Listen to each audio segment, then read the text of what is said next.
of the Supreme Military Council.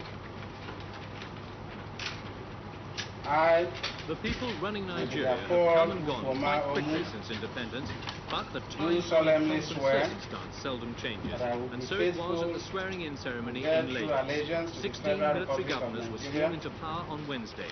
They read their oaths of allegiance to the man who led the New Year's Eve bloodless coup, chairman of the new Supreme Military Council, Major General Muhammad Buhari. Approve your appointments as military governors for the 19 states of the Federation. General Buhari reminded Nigeria's new rulers of their obligations and his aim to regain international credibility for the country.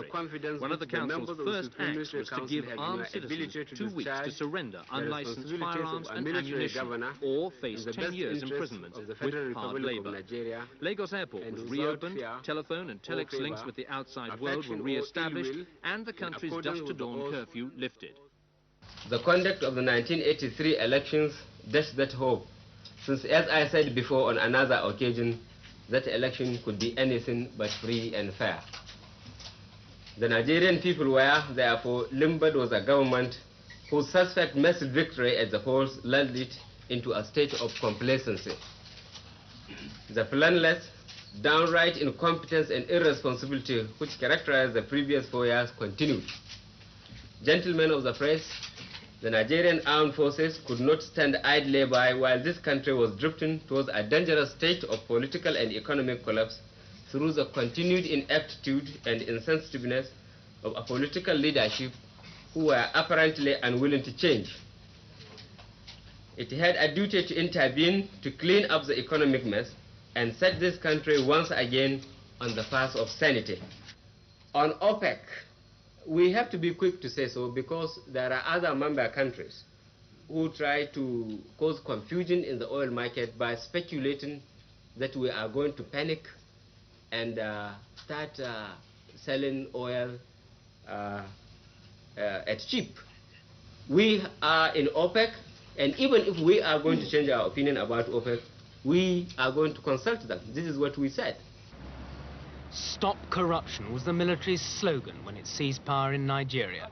It's had some initial success. Roadblocks like these used to be manned by policemen, more interested in bribes than fines. But the corruption which flourished under the civilian government starts right at the top.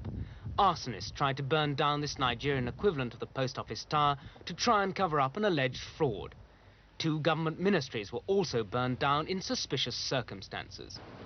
Ordinary Nigerians are understandably convinced that anything which goes wrong in their country is because of corruption. In the sprawling slums of Lagos, the people welcome the coup because they know the wealthy spend millions of pounds on houses here and abroad. Some members of the civilian government are said to have banked tens, perhaps hundreds of millions of pounds abroad. Businessmen pay anything from a tenth to a third to middlemen on contracts worth billions. But it's one thing to criticize corruption in Nigeria, another thing to stamp it out. The last military government banned a number of luxury goods more than 7 years ago, including champagne. But if you've got £45... In the markets, the army is trying to combat what it considers corruption. They're trawling stalls around the country, telling shopkeepers to charge less. But economics, like Nigerians, respond badly to threats from soldiers. Have the soldiers told you to bring your prices down? They've said it, but then we cannot sell below the cost price, That's the thing. It is when we finish the ones in stock now, then when we bring new ones, we have to adjust. I mean, if we get it cheaper, then we have to sell it cheaper to the customers. The Nigerian press reports daily on new frauds coming to light by the previous civilian government. This warehouse, belonging to a Lebanese businessman, contained almost 500,000 bags of rice, destined for a special presidential program to help the needy. But this military government has an added incentive to tackle corruption. If it doesn't, a restless junior officer corps may just take its place.